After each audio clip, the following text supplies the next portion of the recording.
What's good, you guys? It's Boomer and Jarrett watching Bali Star. Today, we is getting into the new MrBeast allegations are disgusting. Jeez, it just seems like, it seems like just about yesterday, man, I was like doing all these like MrBeast game show reactions, because like most of his ish be like game shows. Some were challenges, some were just, like blowing up stuff. And you know what I'm saying? It was a whole bunch of stuff that he did on his channel. And man, it's crazy, bro. For it to go like this, man. I mean, when they said that like, hey, we could like, go down the rabbit hole, they weren't kidding. They were not kidding, man. When you're at the top, you're climbing on top of like a bunch of dead bodies along the way. Meaning that like to get to the top, man, like there had to be some stuff that had to, slip in through the cracks. You know what I'm saying? Like I guess there had to be some type of stuff, some type of things that, had to be pushed into that mountain in order for it to be climbed, in order to get to the top. You feel me? Yeah, let's get straight on into it, bro. Let's go. The new MrBeast allegations are absolutely disgusting. So the X titled, "I work for MrBeast, he's a sociopath." And this video goes over some very serious allegations by a former contestant named Jake Weddle. Now, legal disclaimer, I cannot confirm any of this. This entire video is covering their allegations, and I'm simply reporting the news. So some of the things been tortured in a MrBeast challenge called 100 Days in Solitary Confinement. Apparently, he was not even allowed to see sunlight. Damn, he looked different. Bright studio lights on him and cameras 24/7 so that he couldn't sleep, which may potentially fall under sleep deprivation, which is a form of serious torture. Apparently, there was an incredible amount of pressure he chose to to do stay and this. complete the challenge as well, even when he was falling apart, so to speak. Another allegation is that MrBeast had a convicted SA offender with a child victim on the MrBeast team, and on camera in one of the videos as well, which is absolutely insane for a channel whose viewer base is full of kids. Dogpack is also working on a part 3 video that goes into further horrible accusations regarding potentially covering up SA situations. Also, I know MrBeast's secret CEO has been practically like harassing my people on, hey, what's in part 2? What does he know? So I will just tell you, James, what will be in part 3, so you don't have to harass my people. It will be about serious allegations of misconduct in the company and your direct involvement in covering up those crimes. During the 100 Boys versus Girls video, I have people corroborating the same story that the camera guy who gave the girls a drone was making some girls feel uncomfortable. You trap these girls in a circle and make them sleep on rough turf and get them high on paint fumes, and then you try to them. Alright, so that's obviously going to be a nightmare for the Beast PR team, but let's just go over this situation, see what's going on, starting with Jake Weddle's experience filming the solitary confinement video. I'm Jake Weddle. If you know me from MrBeast, I'm a deep cut. I'm in a few of the videos, sometimes maybe purposefully kept to the shadows a little bit. I'm in the cutting room floor a lot of the time. Pitch is 100 days in solitary confinement. But don't worry, like you only. Were you a subscriber? That's what I want to know. Were you really a subscriber? Like I picked. First, it's gonna be like a luxury vacation. You're gonna have like a hot tub and your ice cream machine, and like part of the video is gonna be you deciding like what items am I gonna get rid of, today, and it's like the choice. They were like, it's only gonna be bad for me to last like 5 days tops when you have like nothing left. It's gonna be like a breeze for most of it, and by the end of it, after 30 days, you're gonna get $300,000 because it's $10,000 a day. Okay, so apparently it was pitched as a sort of vacation, See, I thought him was really him. easy challenge I was where like, you damn, can he earn looked different. $300K, where you'll have a hot tub and an ice cream machine. But then he goes on to explain the alleged absolutely horrid conditions on the set, saying that it smelled really bad and he didn't even get to sleep and was suffering from insomnia even after the challenge. They just freshly painted. I was like, dude, you should know what could happen if you take on challenges as this. Like, this is not a very like solid allegation right here, bro. It's like, bro, you should have known what you would get yourself into. when you do 100-day no sleep. They're like, what the heck do you think that would mean? Of course, after 100 days not sleeping, of course that's gonna affect you for a little bit, for a little while. Come on, man, it's common sense, bro. That you can smell it, you know, which that's probably not good, you know, the smell of fresh paint in your surroundings for the next XYZ time. A hot tub that's not connected to a filtration system. Give it 3 days, it's gonna stink. And the ice cream machine, let's talk about that for a second. The ice cream machine has 2 modes. On, and off, reeking of smelly dairy mildew. Like, so I got to choose which sense was assaulted at a time. I couldn't have all of them good. They weren't turning the lights off. You know, I asked them, I said, can we have like nighttime hours? You know? And they said no, because it would f up the time-lapse shots. The time-lapse of what? Me sleeping? Or me not sleeping? Okay, I got no access to sun. I got no access to clock. I don't know, like... Wait, isn't 100 day no sleep? Are on the whole time. I wasn't sleeping. Or just like 100 days. I have insomnia problems now. Oh, wait, no, never mind. But they might have started there. And I go up to my friend, my good friend. And I go, they're not turning the lights off. He goes, what? That's a war crime. We're not allowed to do that to terrorists. Oh, good. 24 hours breaking the Geneva Convention, I guess, is what we're doing. He said, Jimmy said, can you say to the camera how thankful you are that now you can pay back your student loans? That is absolutely awful to hear. So he's claiming that they allegedly almost tortured him and then asked him to basically thank the cameras for it. Now, I don't know if it actually qualifies as like a war crime because that seems a bit much, but regardless, it is a horrible thing to do to someone, especially from supposedly the kind-hearted god angel that is supposed to be MrBeast, right?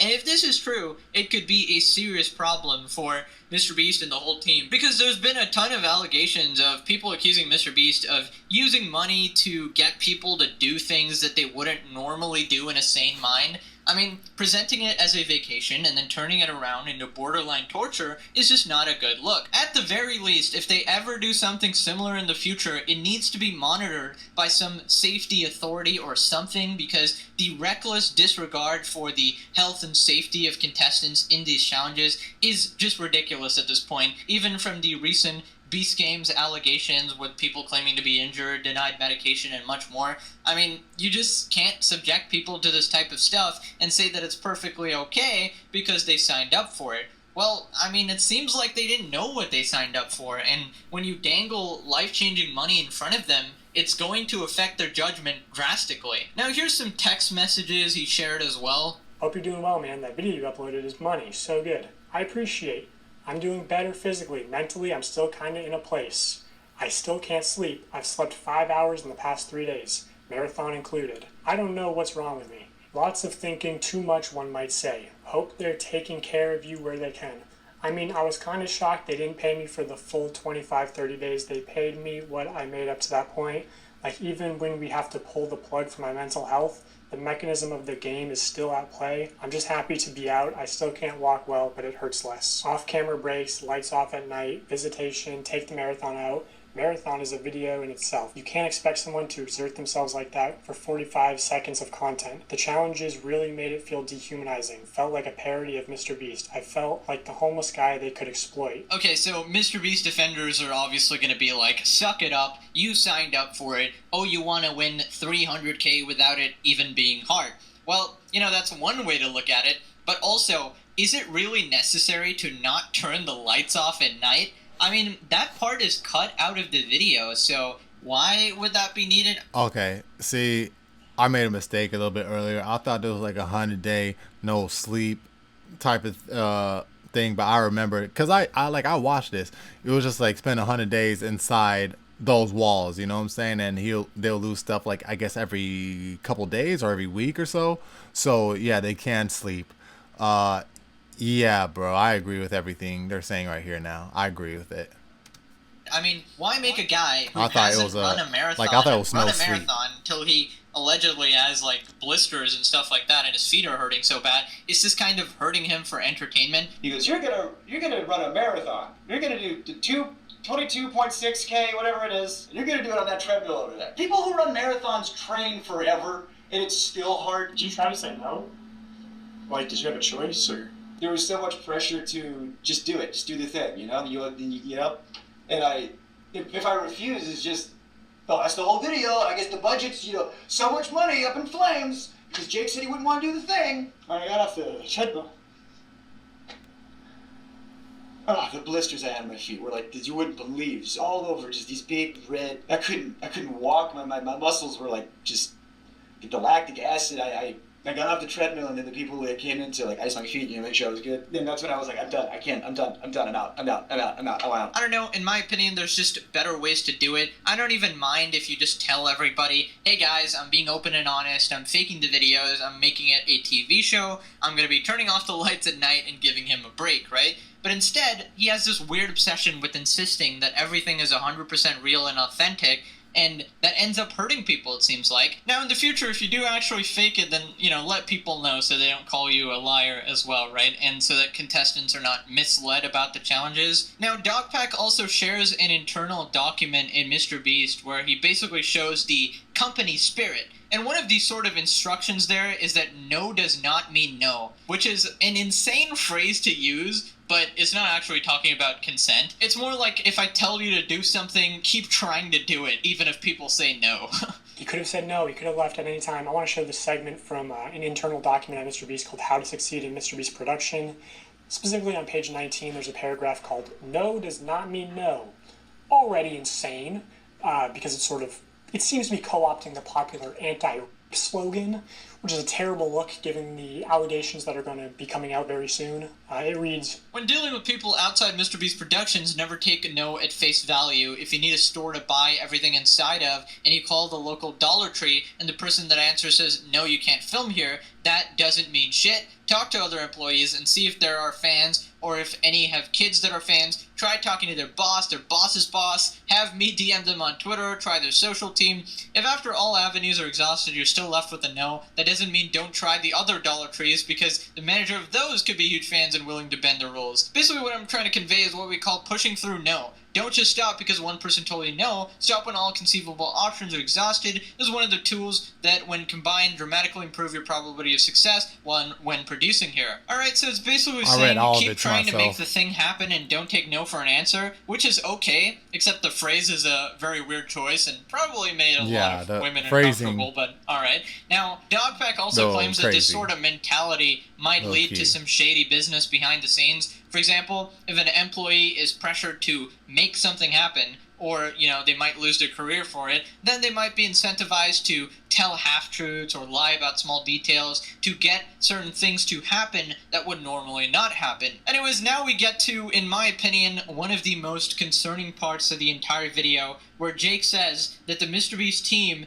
has been working with a convicted SA offender. Well, there was a known offender, registered offender, convicted offender, on the registry and everything, who worked there. From what I hear, I can't confirm the registry and everything, who worked there. From what I hear, I can't confirm or deny. From what I hear, he's on the registry for doing some not great stuff to some underage people, and they knew that.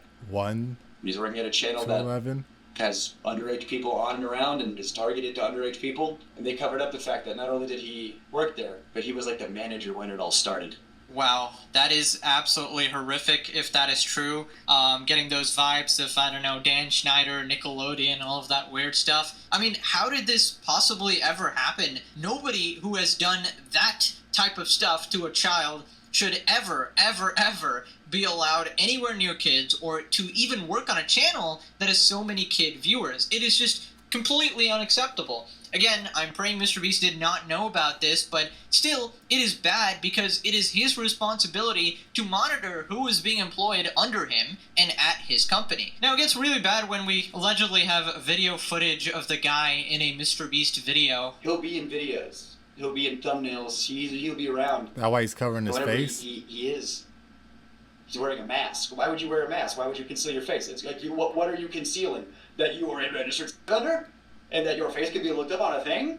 How much more can you literally cover up as a offender? It's like, why do you call him Delaware? I didn't know. Apparently they called him Delaware because he's not allowed to go back to Delaware. I mean, what is going on? Why is a What? guy like that just randomly in your videos with a mask on? I mean, allegedly they call this guy Delaware because he's banned from Delaware for his disgusting crimes. I mean, that's insane. Why are people joking about that? I mean, I'm hoping there's some other story to that nickname because that sounds really bad. And it actually gets a million times worse because a very concerning clip of MrBeast allegedly referring to this man by his disturbing nickname Delaware is in a video. Credit to Upper Echelon for his video here. During the I spent 24 hours straight in Insane Asylum video, in which MrBeast did not spend 24 hours in any such thing himself, Zorro is a main contestant.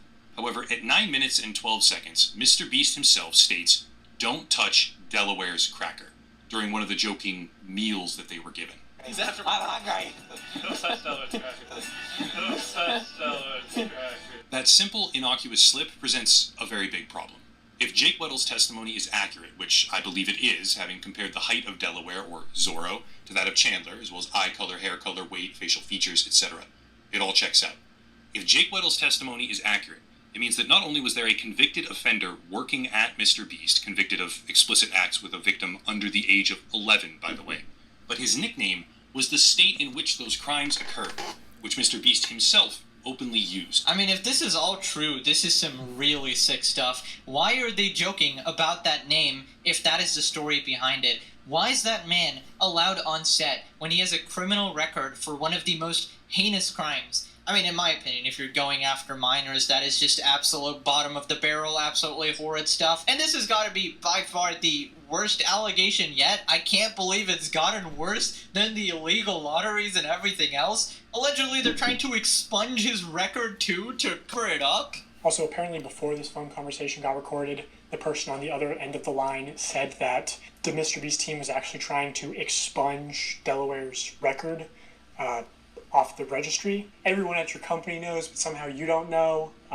I think that needs more of an explanation than just saying, I didn't know. Well, how didn't you know? How did this person get into the company and a company that makes content for children and is around children? So yeah, Jimmy, I think we need an explanation from you. Honestly, it is your responsibility as the leader to make sure nothing like this is happening at your company. I mean, I get it's big, I get there's a lot going on, but this is ridiculous. First we had Ava Chris Tyson, then we had a host of other allegations with illegal lotteries, beast games, all of that, and now something like this. It is so concerning for the biggest channel in the world to have potentially an offender on their team. I mean, I wish it ended there, but something more has happened that is slowly making the Beast team look even more guilty. So, besides the cease and desist that they sent Dogpack here, apparently the Beast team is going back several years in the past and quietly editing out portions of videos, deleting over 20,000 comments, purging entire sections of their videos and comment sections in an attempt to empower your students at every stage of the writing process with Grammarly's generative AI. Use it to help to hide anything that could be considered shady, considered illegal, considered controversial. Once again, shout out to Upper Echelon for his video here. What he did do is launch another video. This one, the newest one, is I about saw this surviving one. 100 days in a nuclear bunker. This right here is the 36-hour period of time where the comment section of that latest video was scraped repeatedly and archived. Green is the total number of comments posted. Red is the total number of comments allowed to remain on the video actively. Over that one single 36-hour period from August 4th to midway through August 5th, over 26,000 comments were deleted at a consistent rate, as well as in 2 very large major batches. Here's a complete list of the comments, Damn. by the way, where you can see things like this, showcasing that all at once, for various keywords and phrases, dozens or even hundreds of comments will disappear in close proximity to each other. For example, comments simply containing the word script were suddenly mass deleted. Comments containing the word fake were mass deleted as well. This right here is a video from 6 years ago where MrBeast decided to tip delivery guys $10,000. But if you scroll down, there's a jump in the most recent comments from 10 days ago to 1 month ago. All comments from the entire month of July were purged from this video. Damn, the Shadman poster is actually there, end quote. MrBeast went back to a video from snap. 6 years ago. He deleted an entire month of comments, as well as stealth edited a portion of the video out, to hide things. Here's a complete list of the edits made to the MrBeast videos over the past couple of months for anyone curious to go look for themselves. This is all the stuff they're trying to hide on a plate for you. That channel, once again, shout out to Hoboon, who is an absolute fiend when it comes to archiving data. As of August 1st, that channel pulled down 4 unlisted videos. These 4, we have them right here. One of them is a fragment of the live stream where the alleged illegal lotteries took place. This one starts right from the beginning with a stone-cold statement by Jimmy that he will be signing the t-shirts, but he'll try to convince his team to sign them as well. They removed a roughly 30-second section where Jimmy says to the camera, probably shouldn't break the law because being in jail sucks, and then a part where he asks Chris Tyson, if you were to ever go to jail, what would it be for? Which is an odd thing to go back and edit 6 years later. Okay, so that is a lot of things to delete seemingly out of nowhere. Clearly there's some sort of it sounds panic crazy going on now. at the MrBeast headquarters. I'm pretty sure back Chucky, then when that the video MrBeast first dropped, it employee, would recently sent a sound as screenshot crazy. to Drama Alert that his nuclear bunker video had a 99% like ratio, basically saying there was no negative comments or dislikes at all, and here you are deleting 20,000 comments. That's more comments than my latest several videos combined, so that's a lot of people, and you're censoring potentially hundreds of thousands of people from their voice being heard. So obviously that's not adding up, and the reasonable conclusion is that there were more dislikes than initially reported, and now you're trying to hide certain videos. I don't even know what other shit is there now, because you're deleting everything. It is absolutely insane, and as Upper Echelon points out, it could be a cover-up. I am just dumbfounded listening to all these allegations. I am patiently waiting for MrBeast and his team's response to all of this. Hopefully they can clear something up, but this is looking really bad. Till the next one. Yeah, no, I didn't know there was so much, man. Dang. Hey, yo, this is getting spooky. And there's a part 3? Y'all let me know your thoughts about it down in the comment section down below. It's Boomer. You're watching Bally Star. Like, subscribe. I'm going to catch y'all in the next one. 100. Oh! Yeah. Yeah.